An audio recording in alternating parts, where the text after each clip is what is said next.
Good morning, friends. It's Chris. I'm going to show you, well, at least it's morning now. It might not be morning when you're watching this. Regardless, I'm going to show you how to reglaze a single pane window sash. We're getting shashy. So this window sash came off of a house that was built in 1893. Now, if I had a century and a quarter on me, I would definitely not look this good if I were that old. What happened on this one is that the glass broke and it needed to be taken out and replaced. Now, I've already taken it out and prepped the window frame or sash. Also is gonna need some repainting when we're done, and we do a little more scraping. Obviously take proper lead precautions if you're dealing with a house that's got paint that's older than like the 80s or something like that. Firstly, you want to grab a pliers and remove any of the glazing points that are still stuck within the frame. Then we want to prep this recess for our new glass pane. You can grab a wood chisel or a putty knife, and we want to remove any putty that still might be there, chunks of glass. Now, the window that you might be doing to be replacing the glass, and you might be using the same old glass. Going to be installing a new sheet of glass, which we got right here from a hardware store. Typically, your big box stores aren't gonna have a glass cutting service, but your smaller kind of local mom and pop shops might. This one we got from our local Ace Hardware. This is window glazing putty. This is DAP 33, which is really not particularly that great. People joke, if you use this, you will hate your life. So there's a lot easier glazings to use out there. This guy is old, I've had him for a little while, and I kind of just want to use it up. There are different colors. This one is white. You can paint this stuff, but you do need to wait some time, usually at least a week, for it to cure and dry out a little bit before you can go ahead and paint it.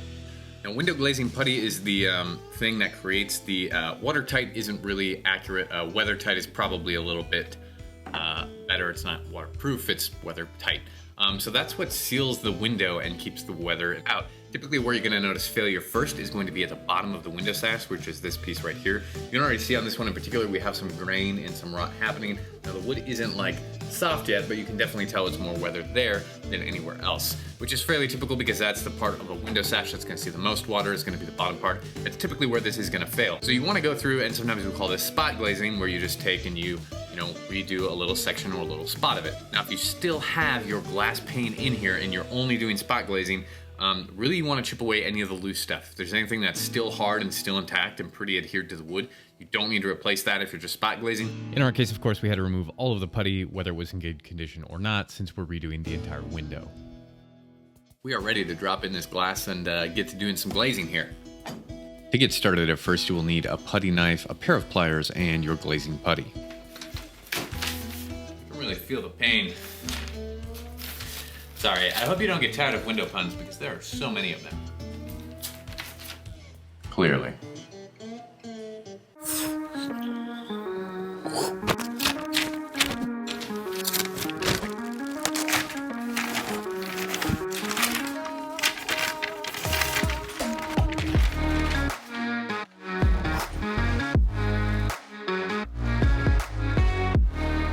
There's a couple different styles you might run into of how the window pane fits in the sash. Now, you might have this nice little shelf, this ledge, this rabbit cutout all the way around it.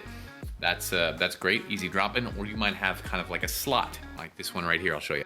So you'll see here we have this nice little shelf, and the glass is going to sit right up against that tight.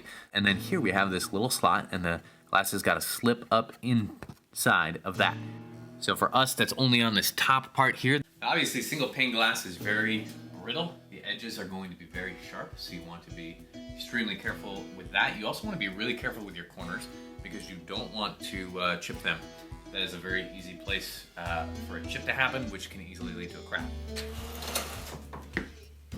Instead of dropping this in, I'm going to come up from the bottom and support it as I gently place it in.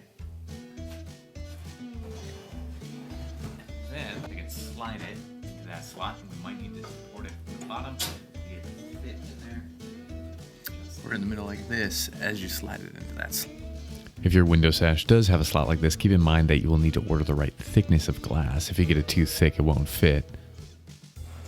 Now the next thing that we want to do is place our window pin, our little pins in there, so they hold our glass tight in the frame. There are some styles of pins that make this extremely easy to do. These little triangle ones are a little more difficult. There is one style that has like a little shelf on it so that you can just simply take your knife, your putty knife, and then push it in to that wood frame, and those are the easiest ones to use. These ones here are a little frustrating. One way that you can try to get these glazing points in to secure the glass is to just take your putty knife and then push them in. It's pretty easy to slip since they're pointed on the back end. If the wood is a little bit harder, it might be hard to get them in doing it this way, so you could also hit the putty knife with a hammer and try to fasten them in that way. There is a special glazier's hammer that you can use for this. I'm just using a small format hammer. We will work our way around the window frame, hammering in all of the glazing points. How do you know how far to pound the glazing points in? Once we have all of our glazing points set, you want to look down the entire window. Now the way when we come in to cut our glazing and put it in, the way that we know to remove it is we're going to basically put one point right at the edge of that little shelf and then the other up in contact right here on the frame. And so that is going to be the angle at which we come across with our putty knife and remove our glazing. And so we want to make sure all our points are far enough in that our putty knife doesn't scrape. So you can just go over them. You can see the little point right there and it clears. Now if we're cutting in at a shorter angle like that, you can see there, we'd hit it. Go around and just check that for all the points around the entire frame. If you do happen to have any that are sticking out too far, you can just sink them in a little bit further. You are going to want to put on some gloves when you're handling this stuff. It smells kind of like some type of mint, spearmint gum. Don't chew it, that's not recommended.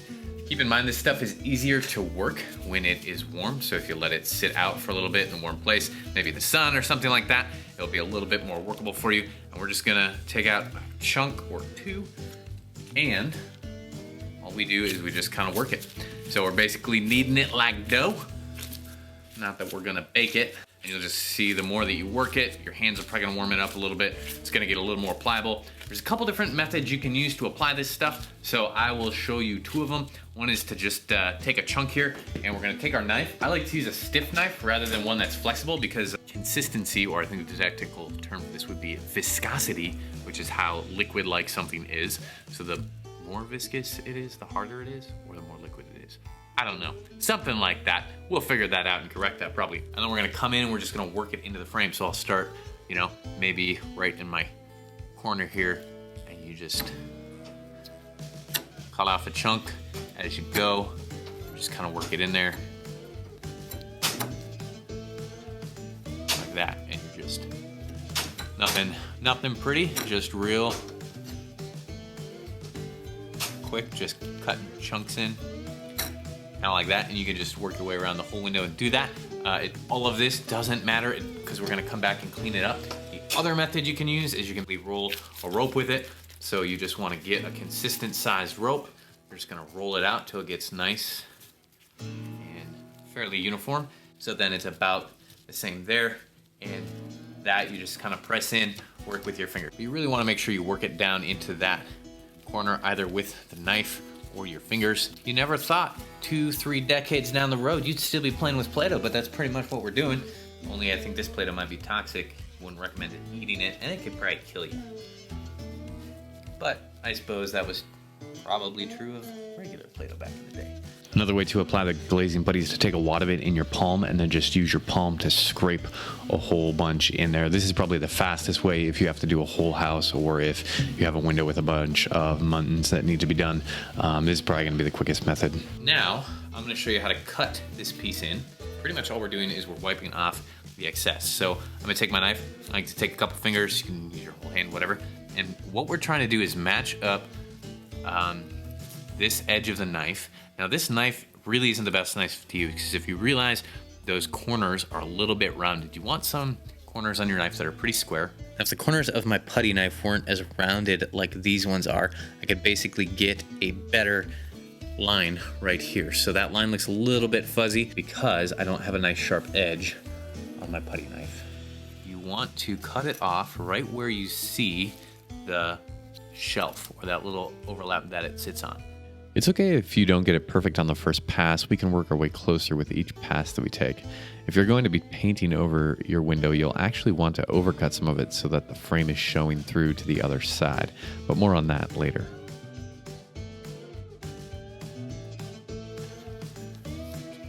Your excess off to the side, come back, scrape that right off the glass.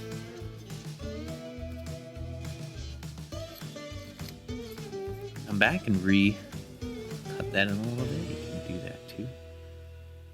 Once you got most of that excess off there, you can come in and just layer a really nice one.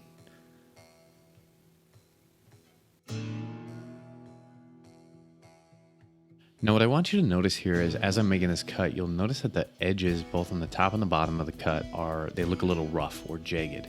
And so I want to keep cutting in until those edges are really smooth. So this happens when the material tears a little bit as we move the knife across it, but we want those lines at the end to be really, really smooth, and we want the putty to be pushed all the way into the corner and don't want any of the edges lifting from the frame or the glass. And this is the primary reason why people say if you use DAP 33, you will hate your life, because it is a harder putty to work.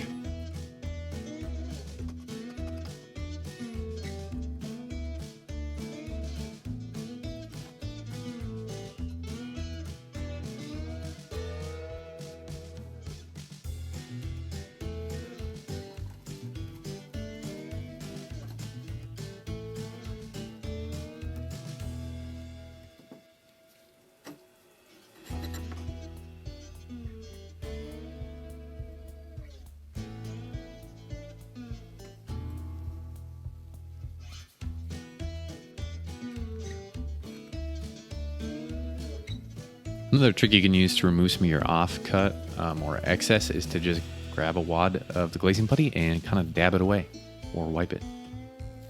You don't need quite as much control. If I was coming with the edge of my knife, trying to keep this far enough away that I don't nick my nice clean line and mess it up. It's probably not as fast as using the knife, but it stays a little bit neater.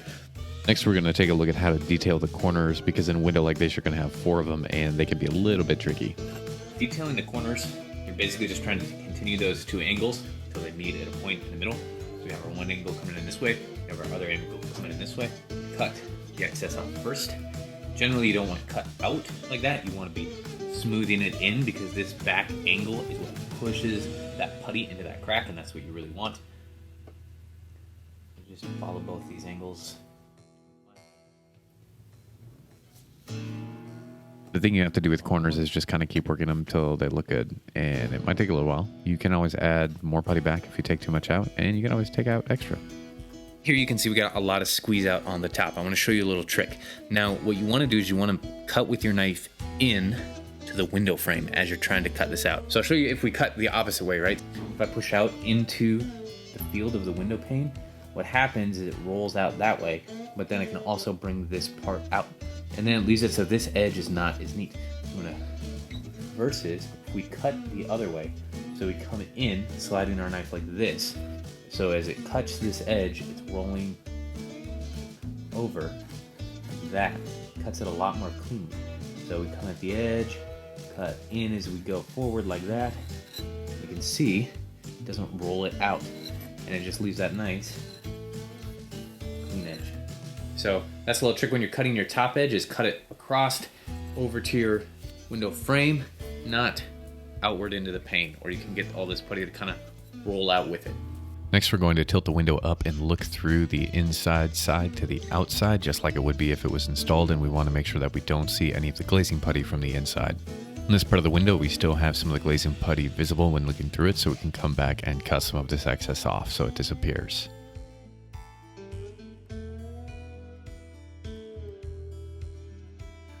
Looks pretty good. As you can see, we go up and down and you can't quite see the glazing, and that's exactly what you want.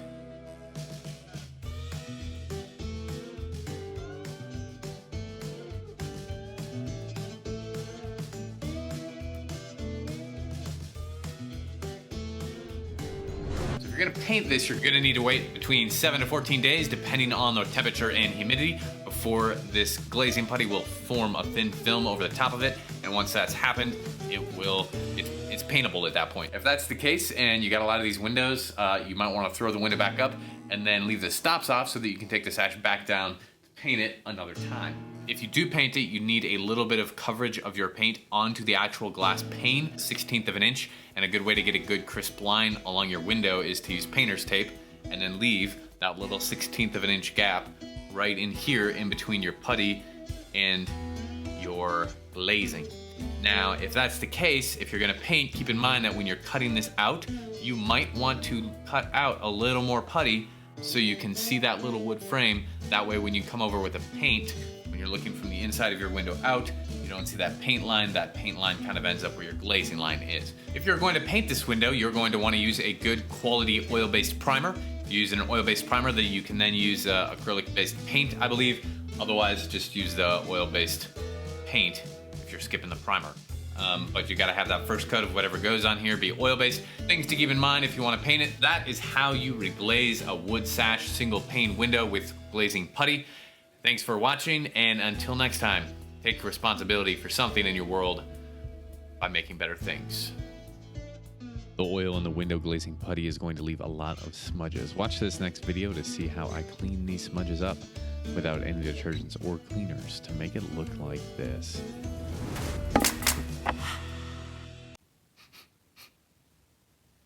Smells funny.